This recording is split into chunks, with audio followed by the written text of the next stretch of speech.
writings about families and adventures and who did what when. And this is all, it seems definitely to have, most of it has a basis in fact, as confirmed by the archaeology. And it's very useful to give us some indications as to why they're doing what. Additionally, we have a lot of accounts from contemporary Europeans in France and Germany and so forth as to what's going on out in this area of the world. So, similarity. Is there similarity? Well, I would contend there is a fair amount of similarity here. The Greenland did face what they did face and what the future space colonists may face. First of all, you're going into a very harsh, largely unknown environment. You know it's harsh, but you don't really know what you're going to get to until you get there.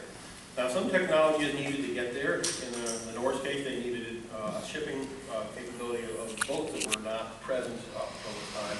And obviously for space, you need rockets and spaceships. And also just to survive there, you need some level of technology. Additionally, you're far from home, so there's resupply issues. It takes a long time. It can be very costly. There may be difficulties in getting there. The loss of cultural contact or the maintenance thereof. And you have the need to use whatever indigenous resources you can at that time. Additionally, you want to have long-term support from mother country. Again, if this is not you're not going out for a camping expedition, you're going to be there for a long time. So one of the reasons you're probably going to do this is you're going on trade. You're going to want to get things into your colony, or you're going to want to send things from your colony back to the motherland. The Greenland Norse story, just in very brief, they initiated settlement, Eric the Red, in 988. He was quite a character. He left Iceland because he murdered somebody, so he had to leave, and this is what he did. We know all this from the sagas. The exact date and demise, however, is unknown. The last known record was in 1408. There was a wedding, and that's the last written record. Archaeology seems to suggest that by 1900, everything was pretty much gone, or assimilated. I don't really know what happened. Climate is a big deal here. The climate is kind of an evil, this whole age of exploration. From about 800 to 1100 or so, 1150, there was what's called an medieval warming. Basically, I'll share this in a second. The environment got a little bit warmer. That meant that the ice flows weren't quite as bad. You could go further north. The ability to grow food was better. So people started to push on out. Populations were growing, so they pushed on out. However, around the 1300s or so, for the next 500 years after that, the Little Ice Age arrived. And this got definitely cold, and it really challenged northern settlements for significant changes in agriculture and ways of living. It really complicated trade. There was a lot of ice, so in some years people couldn't even get there. Everything was blocked from ice. So eventually contact was lost. Now there's an overuse of, they also had a lot of overuse of their resources. When they left the Scandinavian areas, which are heavily treed, and they had agriculture with cows and things like that, they took this whole way of living with them to Greenland. Well, Greenland was a very, in many ways, the soil is resource poor, and the trees were very small. So the first thing they did, they came there and they cut down pretty much all the trees. They used them for shipbuilding, they used them for firewood, for building, and then the trees did not grow because it was just too cold.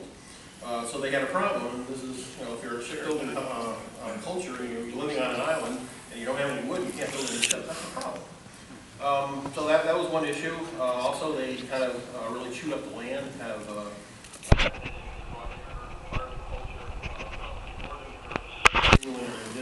soil did not support it. That really led to a depletion of the soil. They also had interactions with the native Inuits. The Inuits actually arrived about 100 years after they did. However, the Inuits were an Eskimo kind of a culture, and they were very well adapted to the cold environment and were able to live there for a long time. The Vikings knew about these people. They interacted with them. They called them Skraelings, and they really didn't like them at all. They wanted nothing to do with them, and they would not accept any of their techniques for survival. They would not adopt the harpoon, for example, or their type of fishing boats or the kind of food sources. So they stuck to the European ways and saw themselves as Europeans. That was part of the problem. So this is a reconstructed temperature, and it shows there's a lot of sources here. There's ice cores, there's glacial studies, there's alluvial soils, and a whole variety of ways of doing this. But this just plots a whole bunch of different things, and what you will see here, if I can find here, I think I found it. You can find that you see how it was getting warmer here in 600, 800 years. This is the warming. Things were getting warmer, things were getting easier to live further north. And then around 11, 12, 1300, it starts a lot of water really definitely get cold. There's a lot of evidence of this, and there's a lot of written evidence from the Europeans too. What I'm talking about here is the European climate. There's some suggestion that this was more widespread than just Northern Europe. That's really confirmed at this point. But there is a lot of evidence that there was a change in the climate. So one of the things about the North that I thought was really interesting is that in the Viking area that they demonstrated a definite capacity for innovation. First of all, of course, involved part of their military techniques, how they were able to raid and take their ships and go down rivers and beach the ships or carry them inland and things like this. They had all kinds of techniques that nobody else did, and so they were the scourge of Northern Europe. They also had wrote the epic literature, the sagas and some other things, which in my reading I've discovered that a lot of the literature scholars today point to it as some of the basis for more modern literature. That it was really a step up from anything since the Greeks, really, was the comparison. The shipbuilding, however, was their big thing, what they really stood out in.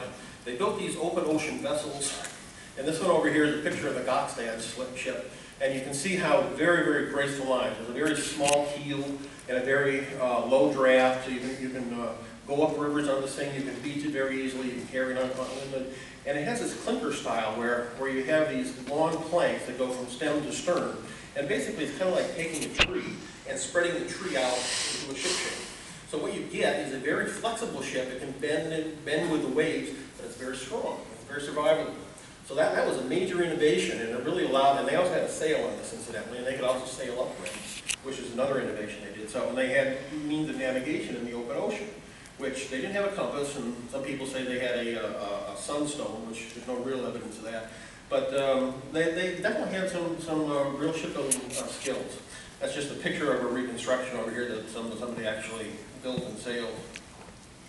So, as I say, being an engineer, I want to compare things. So I use this comparative analysis technique because the psychological or societal studies I think are very difficult to quantify. So Roger actually introduced me to this technique here where you come up with a set of common questions and then you compare what is known from what is unclear from what is presumed. And I'll give you some tables for that. And the focus here is to try to be objective and address what's the story and less of what's the problem. And so these are the charts, and basically going through these things, saying, these are the questions, lists of questions. And I'm going like, their ability to live off the land. Well, they have tried, but they severely degraded their environment. And over here you can see that the plan certainly is to live off the land the best extent you can in the vision for space exploration. This is, up here, SE is space exploration, and GN is Greenland Norse. Severe environment, as I mentioned, both of them had very severe environment. The environment was changing, we know for sure it changed there. Now, with regard to space environment, it may well change, we don't know. Well, there is some suggestion that the little ice age was caused by variations in the sun's output. We don't know. So when you start to talk 100 years, you've got to think about things like this. Transportation, very difficult in both cases. Long-term trade and contact with mother country. Well, originally it was, the first 100 years or so it was regular, but it became increasingly sporadic for the Greenland Norse. And also over here for the, we hope that that's going to continue for the space exploration. Technology exchange, as I mentioned, their adamant refusal to cooperate, and we do plan to do that in space exploration, but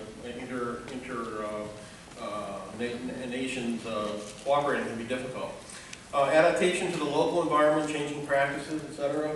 We're running out of time, so I'll go through this very quickly. Heritage of technology, very strong, obviously, for space exploration, a lot of technology innovation. There's some record, as I meant, about innovation for the Norwegian, but very specifically, very strong history of innovation for the things that matter for exploration, which is the ships. And the development of technology, this is one of the big things. They adamantly refused to adopt technology that was obvious to them, that was working for their neighbors, the Inuits. They refused to adopt that because that would make them like them, and they wanted to be Christians, they didn't want to be barbarians. Sustained heritage of exploration, and in most cases that's a yes. So, top level results from this. Clearly I think there are some very interesting parallels between their situations, and I think we can learn something therefore from the responses of the Greenland North. They made a determined effort over many centuries, about 5 centuries, but eventually they succumbed to environmental changes. That was a big deal, the little ice age, as I mentioned. Their lack of intelligent use of indigenous resources.